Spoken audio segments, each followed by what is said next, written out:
मेरे जीवन में घटी एक सच्ची घटना के बारे में बताने जा रहा हूँ। तो जो आवाज मैंने सुनी उससे मैं दंग रह गया। मैं बहुत ज्यादा घबरा गया। वह जरूर बात करेगा, वो जरूर जवाब देगा। मैं चुनौती देता हूँ कि वह माइग्रेन की बीमारी चली गई।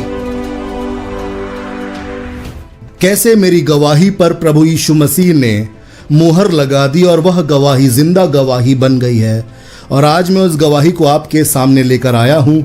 बात उस समय की है जब मेरी माँ प्रभु में सो गई थी और उसके बाद मेरे मन में सवालों का एक तूफान उमड़ पड़ा था। जीवन समझ नहीं आ रहा था कि क्या है।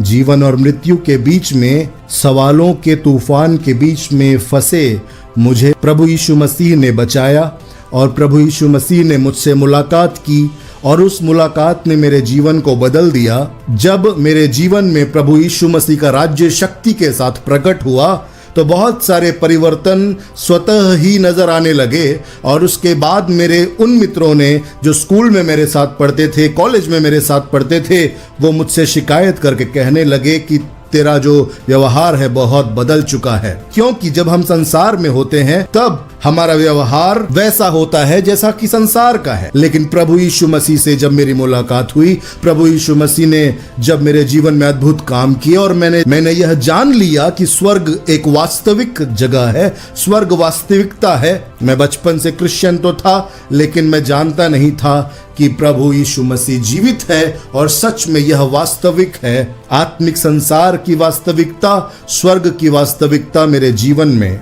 सामर्थी रूप से प्रकट हुई थी। मेरे प्रियो, उस वक्त मेरी आयु 20 वर्ष की थी और यह 2012 की घटना है। मेरे दो बहुत अच्छे दोस्त थे जो बचपन से हमेशा मेरे साथ रहे, लेकिन जब मेरे जीवन में प्रभु आ गया, उन लोगों ने मुझसे शिकायत की कि तेरा व्यवहार बहुत बदल गया है। अब तू पहले की तरह मस्ती मजाक नहीं करता है, ज्यादा वैसे शब्द इस्तेमाल नहीं करता है जो अक्सर संसार की मित्रता में इस्तेमाल किए जाते हैं। उन अपशब्दों का इस्तेमाल तुम नहीं कर रहे हो। इस तरह की शिकायतें वो मुझसे करने लगे। मैं समझ सकता था कि उनके मन में ये जो प्रश्न और जो क्रोध उठ रहा है वह लाजमी है, क्योंकि उनको नहीं पता कि मेरे साथ क्या हुआ था।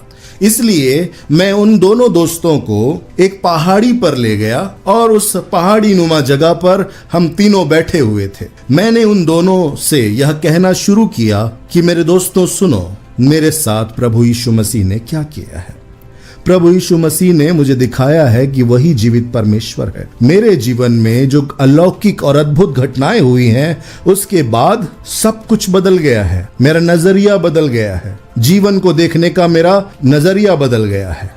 मेरा दृष्टिकोण उस परमेश्वर ने पूरी रीति से उलट पलट कर रख दिया है। और मैं उन्हें प्रभु यीशु मसीह के विषय में बताने लगा और पवित्र आत्मा से भरकर मैंने सुसमाचार उनके सामने प्रस्तुत किया। बचपन से जो मेरे दोस्त थे और जिनको कभी मैंने यीशु मसीह के बारे में नहीं बताया था, उस दिन मैंने एक ही सांस में सुसमाचार सुनाया, सामर्थ्य से भरकर कि प्रभु यीशु मसीह कौन है और यह सामर्थी अग्निमय सुसमाचार किस प्रकार से उनके लिए भी उपलब्ध है। और यीशु मसीह सिर्फ किसी क्रिश्चियन के लिए नहीं मरा है, वह हर एक समुदाय, हर एक जाति और हर एक प्रांत के मनुष्यों के लिए मारा गया है, गाड़ा गया और मुर्दों में से जिंदा हो चुका है। आज भी जीवित है। यह समाचार मैंने उन्हें बताया, यह शुभ समाचार उन्हें सुनाया। लेकिन जैसा कि आपको पता है कि जब हम मसीही लोग गवाही देते हैं तो हमारा मजाक उड़ाया जाता है। मेरा जो प्रथम मित्र था उसने क्रोध में भरकर मुझसे कहा कि तू हमें ईसाई बनाना चाहता है क्या? मैं तेरी इस बकवास को नहीं सुनना चाहता। मेरा दूसरा मित्र शांत था, उसने कुछ नहीं कहा। लेकिन ये जो प्रथम मित्र था ये बहुत ज्यादा क्रोधित हो गया और बहुत ही बुरी बातें उसने मुझसे कही। और जब वह यह कह रहा था और जब मेरा समय आया कि मैं उनसे विदा लेकर अपने घर की ओर प्रस्थान करूं, मैंने उन दोनों के सामने पवित्र आत्मा की सामर्थ्य से भरकर उनकी आंखों में आंखें डालकर चुनौती दी और कहा कि सुनो मेरे भाई, सुनो मेरे दोस्तों, मैं आज प्रभु यीशु मसीह के नाम से तुम्हें चुनौती देते हुए कह रहा हूं कि जब मृत्यु सामने आएगी, जब मौत सामने आएगी और कुछ भी नजर नहीं आएगा, उस दिन यीशु मसीह को पुकारना, वो जरूर तुझे बचाने आएगा। वह जरूर बात करेगा, वो जरूर जवाब देगा। मैं चुनौती देता हूं कि यीशु मसीह जीवित परमेश्वर है। जब मृत्यु तेरे सामने खड़ी हो और कोई भी उम्मीद नजर ना आए, सब साथ छोड़ दें, हाथ छोड़ दें। तब जब निराशा का घोर अंधकार तुझे छा ले, तब यीशु मसीह को पुकारना, प्रभु यीशु मसीह से प्रार्थना करना, प्रभु यीशु मसीह से बात करना। मैं चुनौती देता हूं, प्रभु यीशु मसीह तुम्हें जवाब देंगे, क्योंकि वही जीवित परमेश्वर है जो बात कर सकता है, जो जवाब दे सकता है और तुम्हारी उन घनघोर अंधकार में परिस्थितियों में आकर सब कुछ बदल सकता है। मैंने उन्हें चुनौती दी और उस चुनौती में पवित्र आत्मा की सामर्थ्य थी। इन चुनौती भरे शब्दों के बाद वो दोनों नाराज से हो गए, वो अपने रास्ते चले गए और मैं अपने रास्ते चला गया। इस घटना के बाद मैं प्रभु यीशु मसीह के साथ अपने जीवन में आगे बढ़ने लगा और उसके बाद लगभग 6 महीने बीते थे। एक शाम को मुझे एक फोन आता है और जब मैं उस फोन को अपने फोन की स्क्रीन की ओर देखता हूं तो मुझे नजर आता है कि यह तो मेरे उस प्रथम दोस्त का फोन है, उस प्रथम मित्र का फोन है जो उस दिन जब मैं सुसमाचार सुना रहा था, जब प्रभु यीशु मसीह के जीवित होने की कथा सुना रहा था, मेरे जीवन में प्रभु ने जो किया उसका प्रमाण उसे बता रहा था, तब जो सबसे ज्यादा क्रोधित हो रहा था उसी मित्र का फोन 6 महीने बाद मेरे फोन पर आ रहा था। मैंने सोचा कि शायद वह व्यक्ति कभी भी जीवन में मुझे फोन नहीं करेगा, क्योंकि वह प्रभु यीशु मसीह के नाम से चिढ़ता था और क्रोधित होता था। मैंने उस फोन को उठाया, मैंने उसका कॉल रिसीव किया और जब मैंने वह फोन अपने कानों पर रखा तो जो आवाज मैंने सुनी उससे मैं दंग रह गया। तब जो मैंने सुना उससे मैं हतप्रभ रह गया। मैं बहुत ज्यादा घबरा गया। मेरा मित्र सामने से दूसरी ओर से सिसक सिसक कर रो रहा था, बहुत जोर जोर से रो रहा था। मैं डर गया, घबरा गया, क्योंकि जब कोई फोन आप उठाएं, कोई कॉल रिसीव करे और सामने से कोई रोए जोर जोर से तो आपको किसी दुर्घटना की आशंका सताती है। और मैंने उससे पूछा, मेरे दोस्त क्यों रो रहा है, क्या हो गया, मुझे बता, शांत हो जा, बता कि क्या हो गया है। और उसने सिसकते सिसकते और रोते रोते कांपती हुई आवाज में मुझसे कहा कि भाई तूने सही कहा था, प्रभु यीशु मसीह ही जिंदा परमेश्वर है, प्रभु यीशु मसीह ही जीवित परमेश्वर है। मैं आश्चर्य में पड़ गया कि आखिर यह व्यक्ति जो इतना क्रोधित हो रहा था उस दिन सुसमाचार को सुनकर, आखिर यह क्यों मुझसे कह रहा है कि प्रभु यीशु मसीह ही जीवित परमेश्वर है, वह भी इतने जोर से रो रो कर मुझसे कह रहा है। और उसने जो मुझे बताया उसके बाद मेरे हाथ और पैर कांपने लगे, क्योंकि मैं भी बहुत घबरा गया था। यह पवित्र भय मुझ पर छा गया था जीवते परमेश्वर का कि कैसे प्रभु यीशु मसीह ने मेरी गवाही पर मोहर लगाई थी। उसने मुझे सारी घटनाओं को बताया और जब उन घटनाओं को मैंने सुना मैं दंग रह गया। उस प्रथम मित्र ने जो उस दिन सुसमाचार का विरोध कर रहा था और गालियां दे रहा था, गलत बातें कह रहा था प्रभु यीशु मसीह को, उसने मुझे बताया कि उस घटना के बाद उसके जीवन में इतनी परेशानियां आ गई थी और बहुत दिक्कतों का वह सामना कर रहा था। और उसके पहले भी वो कहीं ना कहीं मानसिक रूप से बहुत परेशान था, लेकिन किसी को बताता नहीं था। और दोस्ती यारी में, दुनिया की मित्रता में कभी भी कोई भी मनुष्य अपने दिल की व्यथा को अपने दोस्तों से नहीं कह पाता है, क्योंकि वहां दुनिया में सिर्फ हंसी मजाक चल रहा है, एक नकली हंसी, एक नकली मजाक। लोग मुखौटा ओढ़कर घूम रहे हैं, सच्चाई को स्वीकार नहीं करना चाहते, एक फेक दुनिया में जीना चाहते हैं। और उसने मुझसे कहा कि उसे माइग्रेन की बीमारी हो गई थी और उसे इतना भयंकर सरदर्द होता था कि वह सहन से बाहर था। और उस भयंकर सरदर्द से पीड़ित मेरा वह प्रथम मित्र अपने परिवार की परेशानियों, अपनी बीमारी, अपने दर्द और भी कई तकलीफों से जूझता हुआ अपने जीवन की लीला को खत्म कर लेना चाहता था। उसने कहा कि मैं आत्महत्या करना चाहता था, मैं पंखे पर लटक कर मर जाने का विचार कर रहा था मेरे भाई। लेकिन मुझे याद आया अचानक से, ऐसा लगा कि किसी ने मुझे याद दिलाया कि सुन, उस दिन सोजो थॉमस ने क्या कहा था कि मैं चुनौती देता हूं कि जब मृत्यु सामने नजर आए और सब कुछ खत्म होता हुआ प्रतीत हो, जब अंधकार विध्वंसकारी बनकर घेर ले, तब यीशु मसीह को पुकारना वो जवाब देगा। प्रभु यीशु मसीह को पुकार कर देखना, वो जवाब देगा। उस प्रथम मित्र ने मुझसे कहा, जब वो फोन में रो रो कर मुझसे बात कर रहा है, वो मुझसे कह रहा है, हर भगवान हर मजार पर गया था, कोशिशें की थी मैंने, लेकिन कहीं से कोई छुटकारा, कोई जवाब नहीं मिल रहा था। लेकिन मुझे याद आई वह बात जो तूने मुझसे कही थी कि प्रभु यीशु मसीह को पुकारना। और प्रभु यीशु मसीह को पुकारने के बारे में उसके मन में वह ख्याल आया और उसके बाद उसने वो किया जो बहुत सारे लोग बिना किए इस दुनिया से चले जाते हैं, और वह है प्रभु यीशु मसीह से बात करना, प्रभु यीशु मसीह के सामने प्रार्थना करना। मेरा दोस्त जिसके बारे में मैं आपको बता रहा हूँ, वह कभी चर्च नहीं गया, उसने कभी बाइबल ना देखी ना छुई, क्योंकि जिस क्षेत्र में मैं पला बड़ा हूँ वहां पर मसीही कार्य बिल्कुल भी नहीं होते थे, गॉस्पल प्रीचिंग नहीं होता था। जो चर्च था बिल्कुल डेड चर्च था। वहां पर अविश्वासियों के बीच में सुसमाचार प्रचार का कोई भी कार्य नहीं होता था। इसलिए मेरा मित्र जिसके बारे में मैं आपको बता रहा हूं, आप उसके बारे में यह जान लीजिए कि वो बाइबल से पूरी तरीके से अनभिज्ञ था, प्रभु यीशु मसीह से पूरी तरह से अनजान था। इसलिए उसने उस दिन एक बात कही प्रभु यीशु मसीह से कि कहा, यीशु भगवान मुझे बचा लो, क्योंकि उसे नहीं आती थी प्रार्थना करना। उसने सिर्फ इतना कहा कि यीशु भगवान मुझे बचा लो, मुझे जवाब दो। और ये यीशु से बात करते हुए, प्रभु से बात करते हुए, विनती करते हुए रो रो कर सो गया। और जब वह सो गया, उस रात्रि को उसे एक स्वप्न आया। उस स्वप्न का वर्णन करते हुए मेरे मित्र ने मुझसे बताया, और जो बातें उसने मुझसे कही, मैं दंग रह गया, मैं आश्चर्य से भर गया। ऐसा कैसे हो सकता है? ऐसा कैसे हो सकता है? ऐसा कैसे हो सकता है? लेकिन यह हुआ। उस स्वप्न का वर्णन करते हुए उसने मुझसे कहा कि उसने अपने आप को देखा कि वह भागा चला जा रहा है, भागा चला जा रहा है, और एक रास्ते में वो दौड़ रहा है। अचानक ही वह एक गड्ढे में गिर जाता है। दौड़ते दौड़ते वह एक गड्ढे में गिर पड़ा।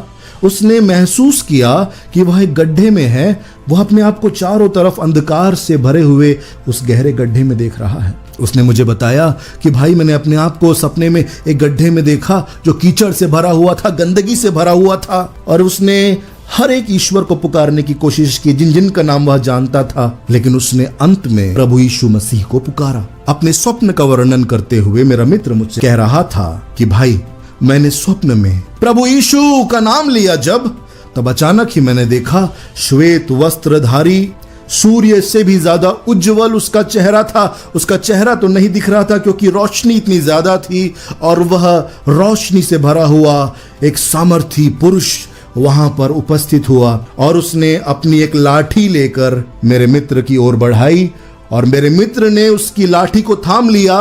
उस परम तेजोमय दैवीय व्यक्ति ने मेरे दोस्त को बाहर निकाला। मेरा दोस्त मुझसे कह रहा था कि मेरे साथ ऐसा हुआ कि सपने में जब उस व्यक्ति ने मुझे उस गड्ढे से बाहर निकाला, तब उसने मेरे गंदे वस्त्रों को निकालकर मुझे श्वेत शुद्ध वस्त्र पहनाए और मुझे चट्टान पर खड़ा कर दिया। मुझे एक ऊंची जगह पर, चट्टान जैसी संरचना पर खड़ा कर दिया। और उसके बाद उस व्यक्ति ने मुझसे कहा कि मैं शीघ्र आने वाला हूं। और उस मेरे मित्र ने, वह मित्र जब मुझे यह बता रहा था, इस बात को सुनकर मैं आश्चर्य में इसलिए पड़ गया क्योंकि मुझे पता था कि मेरा यह मित्र, ना इसने कभी बाइबल छुई होगी, ना यह कभी बाइबल पढ़ा होगा। इस बात के लिए तो मैं 100% पक्का था। फिर भी इस बात की पुष्टि के लिए मैंने उससे पूछा वापस कि मेरे मित्र, मुझे सच बताओ, क्या तुमने कभी बाइबल पढ़ी है?